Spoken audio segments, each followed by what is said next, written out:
அனைவருக்கும் வணக்கம். சமயக் தரிசனம் திரவிய சங்கரக நூலிலிருந்து குணஸ்தானம் குறித்து நாம் பார்த்து வருகிறோம். குணஸ்தானம் என்பது நாம் ஏற்கனவே பார்த்த அந்த 148 வகையான வினைகள். அந்த 148 வினைகளில் 120 பந்தமாகி இருக்கும் என்று பார்த்தோம். அந்த 120 வினைகளும் அவை ஒவ்வொன்றாக கழிய நம்முடைய தூய்மை நிலைக்கு ஏற்ப இல்லறத்திலே சில வினைகளை கழிக்கலாம். அதன் பிறகு இல்லறத்திலே வினைகள் கழிவது கிடையாது. தவம் மேற்கொண்டிருக்கின்ற துறவரத்தாருக்கு அந்த வினைகள் நீங்குகின்றன. அவ்வாறு இரு நிலைகளிலும் வினைகளை நீக்கி அதன் பிறகு 120 வினைகளும் நீக்கப்பட்ட பிறகு ஆன்மா தூய்மை பெறுகிறது, சித்தநிலை அடைகிறது. இதை நம்ம பார்த்தோம். இதில் இந்த குணநிலை, அதை தான் குணநிலை என்று சொல்கிறோம். நீங்கள் இந்த ஒவ்வொரு குணமாக அபிவிருத்தி அடைவது, அது குணநிலை என்று கூறப்படும். அதில் நம்ம பார்க்கும் பொழுது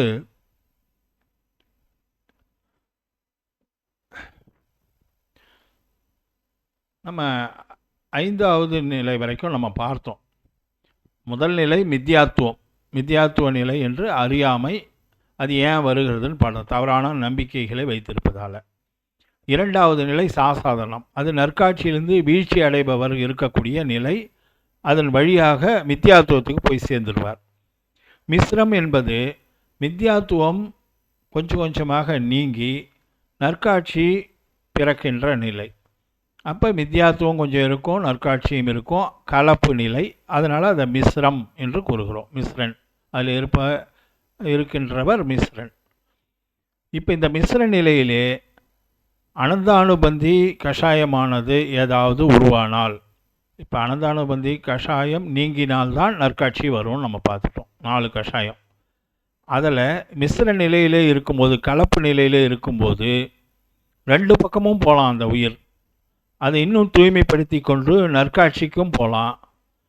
இந்த அனந்தானுபந்தி கஷாயங்களில் ஏதாவது ஒன்று உருவாகிவிட்டால், உதயமாகிவிட்டால், அல்லது மீண்டும் மனசிலே புகுந்துவிட்டால் அந்த நிலை வீழ்ச்சி அடைந்து மித்யாத்துவத்துக்கு போய் சேர்ந்துடும். 3வது நிலையில் இருந்து 2வது நிலை வழியாக விழுந்து 1வது நிலையான அந்த மித்யாத்துவத்துக்கு போய் சேர்ந்துடும். இது வரைக்கும் நம்ம பார்த்தோம்.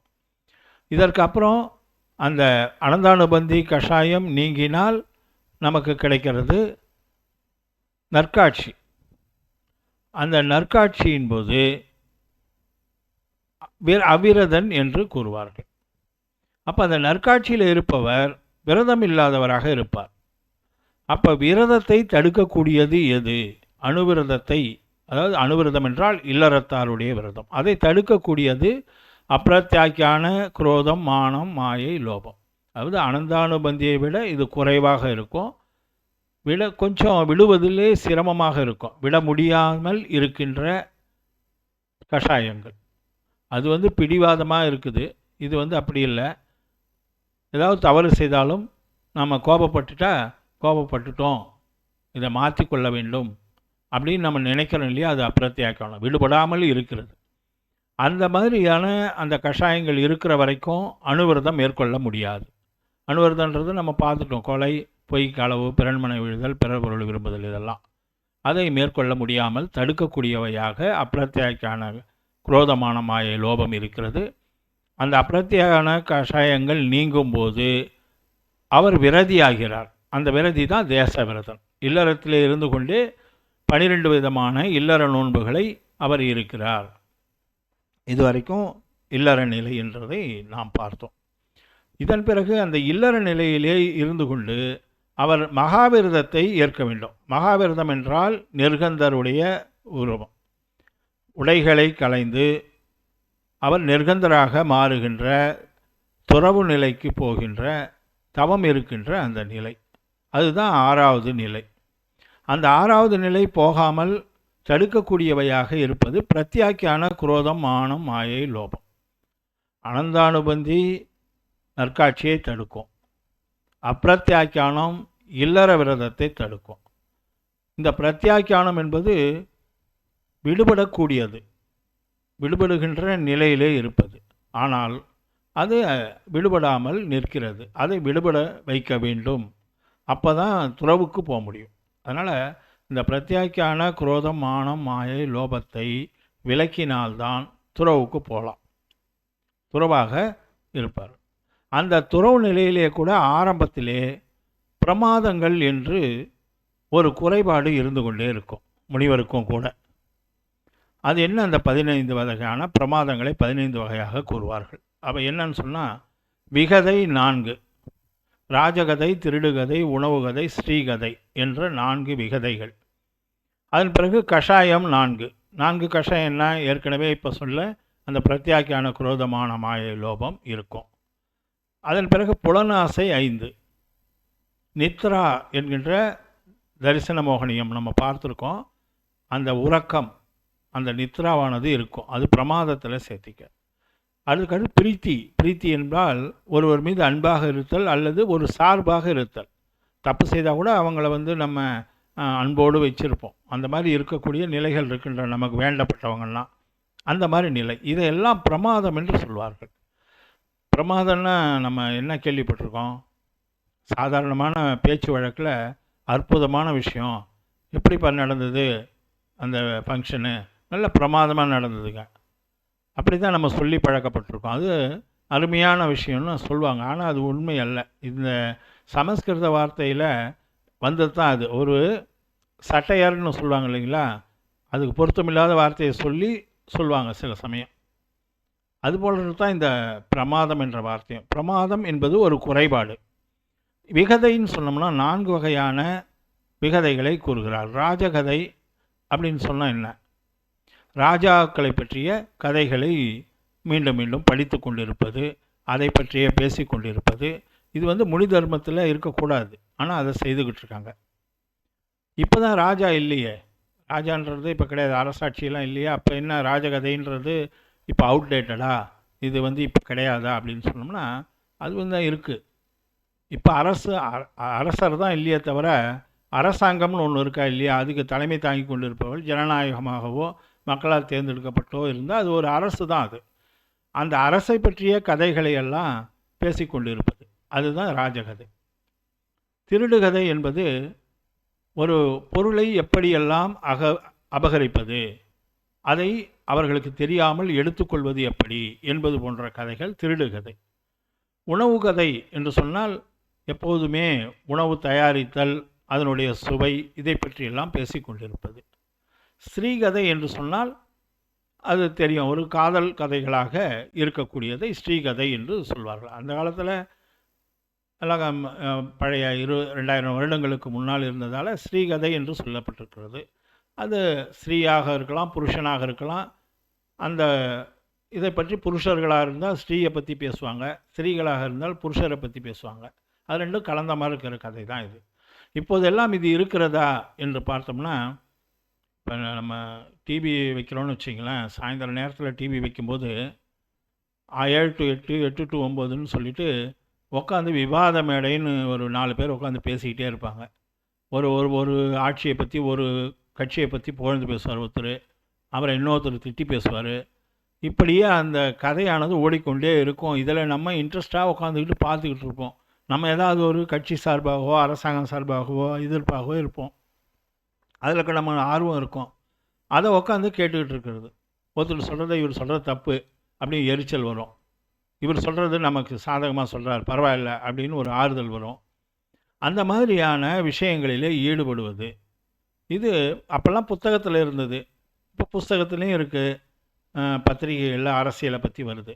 அதுபோல் அரசியலை பற்றி வருகின்ற அந்த செய்திகளும் அந்த விவாதங்கள் டிவியில் பார்க்குறோம், எதோ இப்போ சோஷியல் மீடியாலாம் வந்துடுச்சு, அதில் பார்க்குறோம். இது எல்லாம் அந்த ராஜகதையில் சேர்த்திக்க. அதே போல் தான் திருடுகதை என்பது, துப்பறியும் கதையெல்லாம் நிறைய படிக்கிறோம் இல்லையா. துப்பறியும் எப்படி ஒரு திறமையாக ஒரு இடத்திலே போய் யாருக்கும் தெரியாமல் எல்லா பாதுகாப்புகளையும் மீறி திருடி கொண்டு வருவதனை ஒரு பெரிய திறமையாக, ஒரு திருடனுடைய திறமையாக காட்டுவார்கள். அதே போல் அந்த திருடை கண்டுபிடிக்கிறதுக்கும் பலவிதமான உத்திகளை துப்பறிவாளர் அல்லது போலீஸ் இவங்கள்லாம் மேற்கொள்வாங்க. இந்த விஷயங்களை எல்லாம் நம்ம திக்கு திக்குன்னு படித்து அதை பற்றிய உணர்வுகளை நம்முடைய மனதிலே புகுத்தி கொள்வது, இது திருடுகதை. உணவு கதை. அந்த உணவு கதையும் பார்த்தீங்கன்னா, டிவியில் பார்த்தீங்கன்னா, இந்த மதிய நேரத்தில், காலை நேரத்தில் ஒரு 11, 12 அந்த டைமுக்கெல்லாம் பார்த்தா, ஏதாவது ஒரு சமையல் குறிப்பு விஷயம் வந்து ஓடிக்கிட்டே இருக்கும். அந்த சமையல் குறிப்பு பார்த்தீங்கன்னா, விதவிதமான உணவுகளை எல்லாம் எப்படி தயாரிப்பது? ஒரே பொருள் தான் எல்லாம். ஆனால் அந்த பொருள்களை வைத்துக்கொண்டு சுவையான உணவுகளை எப்படி தயாரிப்பது என்பதெல்லாம் விளக்கி கொண்டு இருப்பார்கள். அதற்கு நம்ம ஆகாத உணவெல்லாம் கூட அதில் காட்டுவதை நம்ம பார்த்துருக்குறோம். அதே போல் அந்த புத்தகங்கள்லையும் பார்த்திங்கன்னா, சமைத்துப்பார் அப்படின்ற மாதிரிலாம் போட்டு புத்தகங்கள்லாம் இருக்கும். அவற்றையெல்லாம் நாம் படித்து அதன்படி உணவுகளை தயாரித்து விதவிதமாக வைத்துக்கொள்வது நாவுக்கு சுவையை அதிகப்படுத்தி கொள்வதற்காக, அதை சரிப்படுத்தி கொள்வதற்காக செய்வது. அது போன்ற புத்தகங்களை படிப்பதும் நிகழ்ச்சிகளை பார்ப்பதும் உணவு கதையில் சேர்த்திக்க. அடுத்தது ஸ்ரீகதை என்பது தெரியும். நாடகம், இன்றைக்கி ட்ராமாலாம் ஓடிக்கிட்டு இருக்கு. அதில் பார்த்தீங்கன்னா எத்தனை விதமான இந்த இல்லற வாழ்க்கையிலே இருக்கின்ற காதல் கதைகளை அதை பற்றியெல்லாம் விலாவரியாக செய்யக்கூடியது, செய்யக்கூடாதது, தப்பாக சொல்லித் தருவது, எல்லா விஷயமும் அதில் நடக்கிறத நம்ம பார்க்குறோம். இதுக்கெல்லாம் நம்ம உதாரணம் அதிகமாக சொல்ல வேண்டியதில்லை, பார்க்குறவங்களுக்கு நல்லாவே தெரியும்.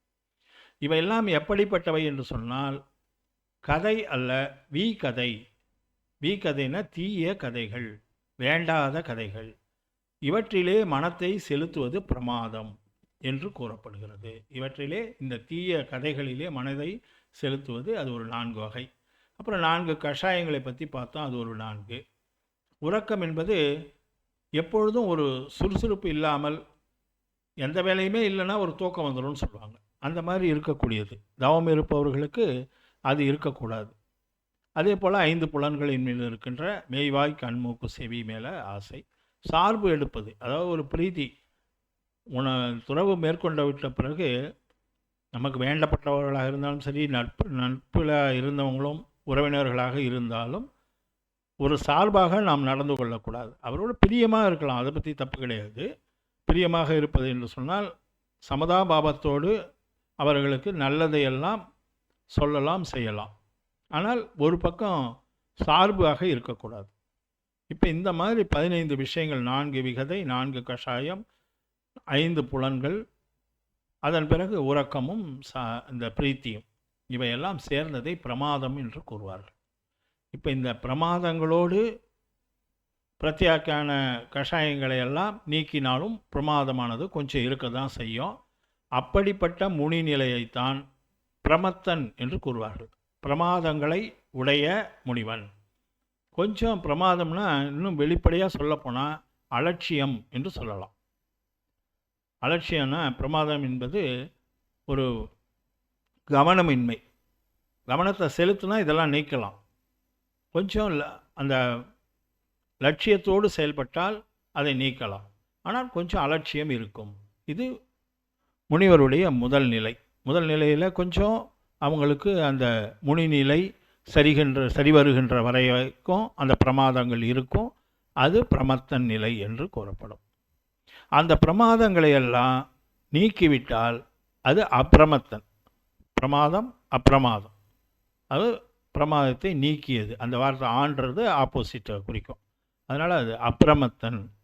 அப்போ இந்த பிரமாதன் அப்பிரமத்தன் என்ற நிலைகள் முனிகளுடைய ஆரம்ப நிலைகள். முனிவராக வந்தால் இதுவற்றையெல்லாம் வைத்திருப்பார்கள். அதன் பிறகுதான் உண்மையான துறவு, அதாவது வினைகளை கழிப்பது என்பது உருவாகிறது. அது எந்த வகையிலே அந்த வினைகள் கழிக்கப்படுகின்றன என்பதை இதை பார்க்கலாம். அந்த வினைகள் எவ்வாறு கழிகின்றன, எந்த நிலையில் எவற்றை கழிகின்றன என்பதெல்லாம் பின்னாடி நிர்ஜரைன்ற தலைப்பில் நம்ம பார்க்க வேண்டியிருக்கோம். இப்போ என்ன செயல்களால் அவையெல்லாம் கழிகின்றன?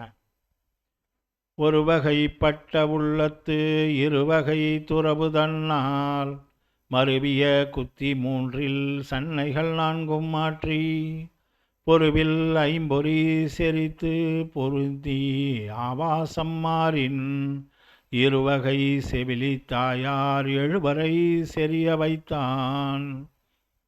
மேருமந்திர புராணத்திலே சஞ்சயந்தனுடைய முக்தி சருக்கம், சஞ்சயந்தன் தவம் இருக்கிறான், அந்த முக்தி சருக்கத்திலே வருகின்ற என்ன தவத்தின் போது அவன் என்ன செய்தார் என்பதை குறிக்கின்ற இந்த பாடல் மேருமந்திர புராணத்திலே வருகின்ற பாடல்.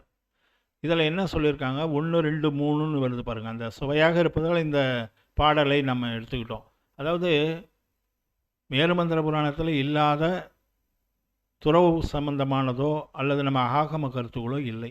அந்த ஒரே நூலில் மொத்தத்தையும் கொண்டு வந்து விட்டார்கள். அந்த நூலை நாம் அவசியம் படிக்கணும். ஏன்னு கேட்டால், சீவக சிந்தாமணி நம்முடைய சமண முனிவரால் எழுதப்பட்டது தான். சமண கருத்துக்கள் அதிகமாக இருக்கக்கூடியது தான்.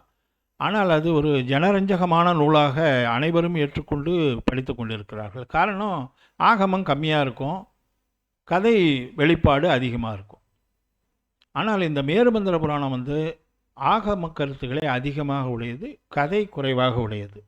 அதனால் இதில் அதிகமாக நிறைய பேர் அதை படிப்பதில்லை என்பது என்னுடைய கருத்து. ஆனால் அதில் படித்தாலே போதும், நம்ம சமஸ்கிருத பிராகிருதத்திலே வருகின்ற நூல்கள் எல்லாவற்றிலும் வருகின்றதை தொகுத்து இதில் கொடுத்துருக்குறாங்கன்றதை நம்ம தெரிஞ்சுக்கலாம். எப்படி நம்ம திரவிய சங்கரகம் பல நூல்களுடைய தொகுப்பாக இருக்கிறதோ, அதுபோலவே பல பிராகிருத மற்றும் சமஸ்கிருத நூல்களிலே வருகின்ற அனைத்து ஆகம கருத்துகளும் இந்த மேருமந்திர புராணத்திலே வருகிறது.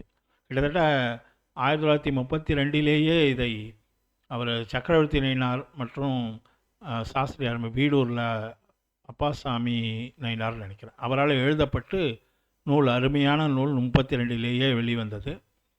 அப்போ அதன் பிறகும் 60 அந்த நூல் கிடைக்காம நாளுக்கு அது புதுப்பித்தது மிகவும் முயற்சி கொண்டு திருவாளர் ஜங்கம்பூண்டி ஸ்ரீதரணினார் அவர்கள் அதனை பிறப்பித்திருக்கார். அதன் பிறகு தற்போது கூட தைன இளைஞர் மன்றத்தால் அந்த நூல் வெளியிடப்பட்டு இருக்கிறது. அதில் அர்த்தங்களோடு எல்லாம் இந்த கருத்துக்கள் எல்லாம் பொருந்தி அதில் கொடுத்திருக்கிறார்கள். நடுவில் நம்ம பானுராசனார் கூட அதற்கு பொழிப்புரை மட்டும், அந்த செய்யுளும் பொழிப்புரையுமாக நூல் ஒன்றினை வகுத்திருக்கிறார். எவ்வளோ கிடைக்குது நமக்கு.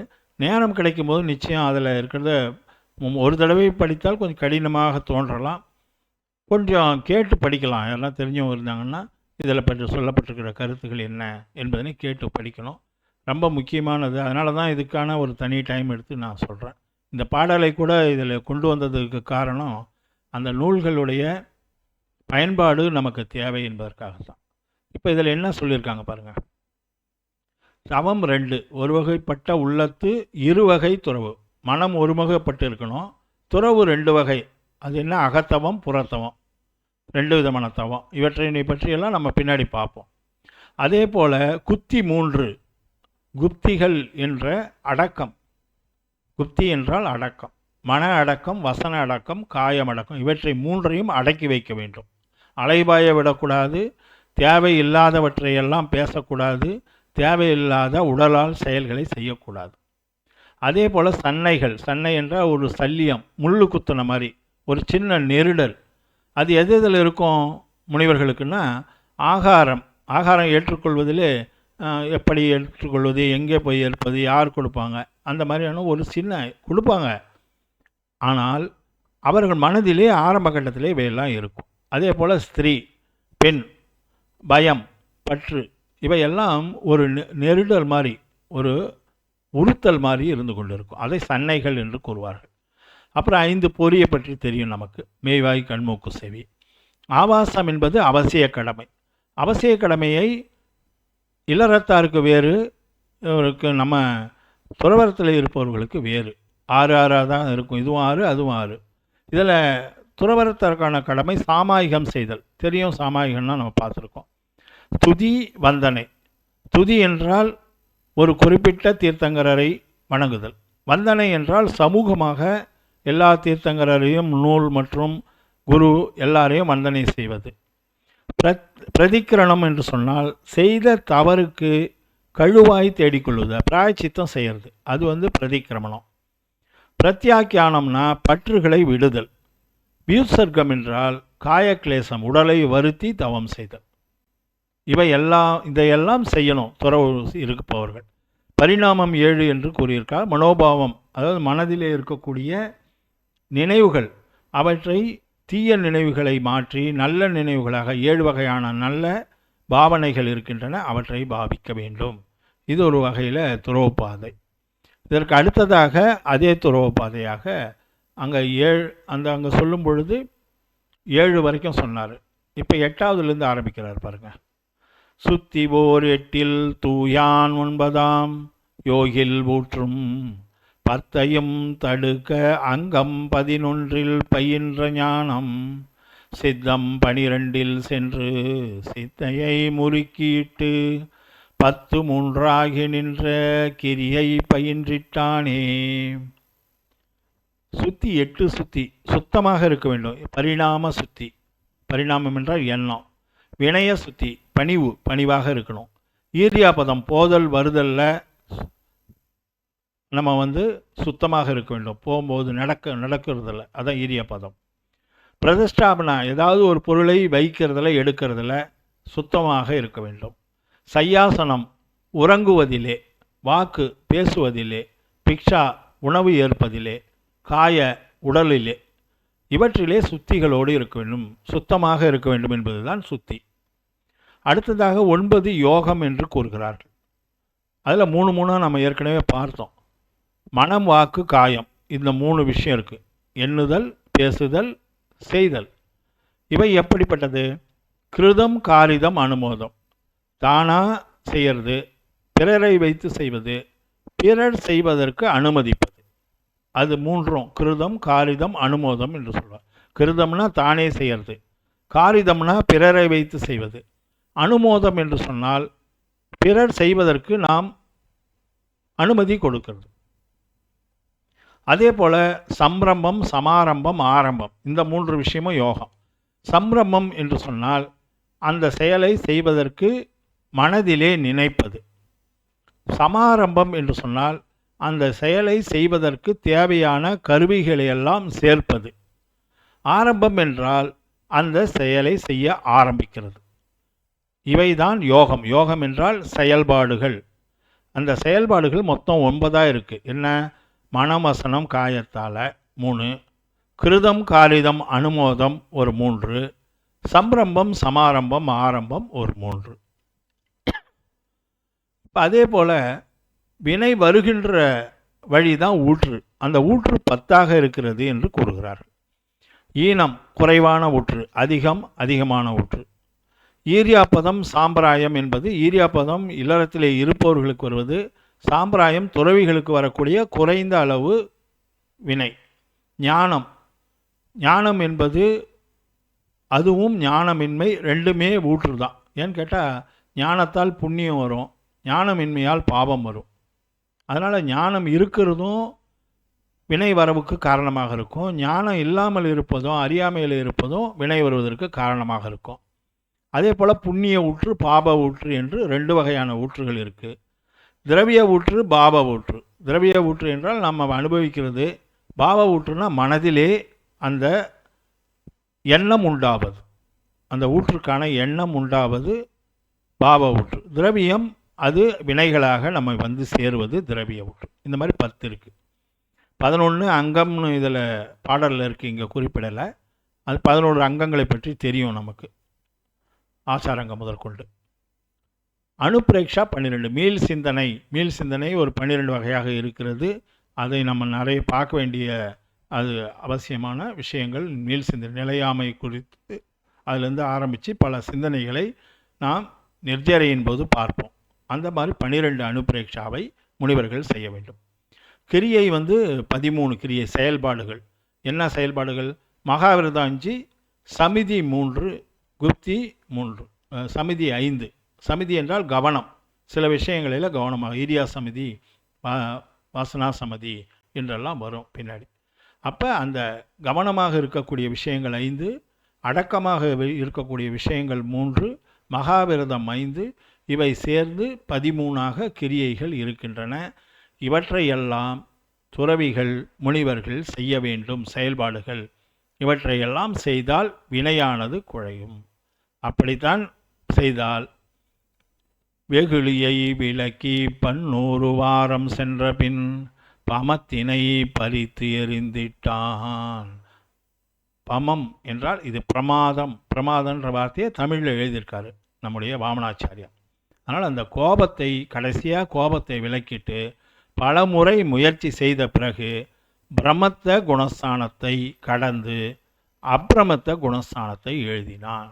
அதாவது 6வது நிலையில் இருந்து 7வது நிலையை ஒரு முனிவர் அப்பிரமத்தனாக மாற வேண்டும் என்றால் அவர் என்ன என்ன செய்ய வேண்டும் என்பதைத்தான் இந்த 2 மேருமந்திர புராண பாடல்களிலே இருந்து நமக்கு எல்லா நூல்களிலும் கிடைக்கின்றன. இதிலிருந்து நம்ம குறிப்பாக எடுத்து பார்த்திருக்கிறோம். அப்போ 7வது நிலையை இப்போது ஒரு முனிவர் அடைந்திருக்கிறார். இது ஆரம்ப கட்டம் முனி நிலையில். இதன் பிறகுதான் அவருடைய முயற்சி அதிகமாக இருக்க வேண்டும். அதன் பிறகுதான் அந்த ஆன்மா தூய்மையை அடையும். அது என்ன விஷயத்தில் போகுதுன்றத இதில் பார்க்கலாம். அந்த 7வது குணநிலைக்கு மேலே 2 வழியாக பிரிஞ்சிடும் அந்த வினைகளை கழிப்பது. ஒன்று உபசம ஸ்ரேணி. ஸ்ரேணி என்றால் ஏணி, மேலே ஏறுகின்ற ஏணியைத்தான் ஸ்ரேணி என்று கூறுகிறார்கள். உபசம ஸ்ரேணி. இன்னொன்று ஷபக ஸ்ரேணி. இதனுடைய விளக்கத்தை நாம் அடுத்த பதிவிலே பார்க்கலாம். பதிவுகள் நீண்டு வருகின்றன ஒரு பாடலுக்கே. இருந்தாலும் நம்ம இதை தெரிந்து கொண்டு போவது பின்னால் நமக்கு உதவும் என்பதால் நாம் இவற்றினை பார்த்து கொண்டே செல்லலாம் என கூறி வாய்ப்புக்கு நன்றி கூறி நான் முடித்துக்கொள்கிறேன். இதில் நம்ம யூடியூப்லேயும் பதிஞ்சிருக்குது. இப்போ ஓரளவு சவுண்டெல்லாம் சரியான முறையில் வருகிறது என கருதுகிறேன்.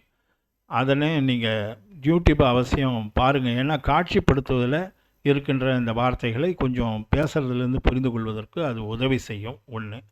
ரெண்டாவது, யூடியூப் சரியான முறையில் இயங்கி கொண்டிருந்தால் அதிலே நம் பலவிதமான இன்னும் கூட வேறு சில நிகழ்ச்சிகளையும் கூட தொகுத்து அதனை நம்ம பார்ப்பதற்கு அந்த யூடியூப் வசதியாக இருக்கும். அந்த யூடியூப்பை நீங்கள் பார்க்கும் பொழுது அதை சப்ஸ்கிரைப் பண்ணணும். நம்ம எல்லாருக்கும் தெரிஞ்சு தான் இருக்கும். கொஞ்சம் தெரியாத இருந்தாலும் யாரையாவது கேட்டு சப்ஸ்கிரைப் ஒன்று போடுங்க. அது எத்தனை பேரை ரீச் ஆகுதுன்னு நான் தெரிந்து கொள்ள உதவும். ரெண்டாவது, இதனுடைய நிகழ்ச்சிகள் பிடித்தமாக இருந்தால் லைக்குன்னு ஒரு பட்டன் இருக்கும்.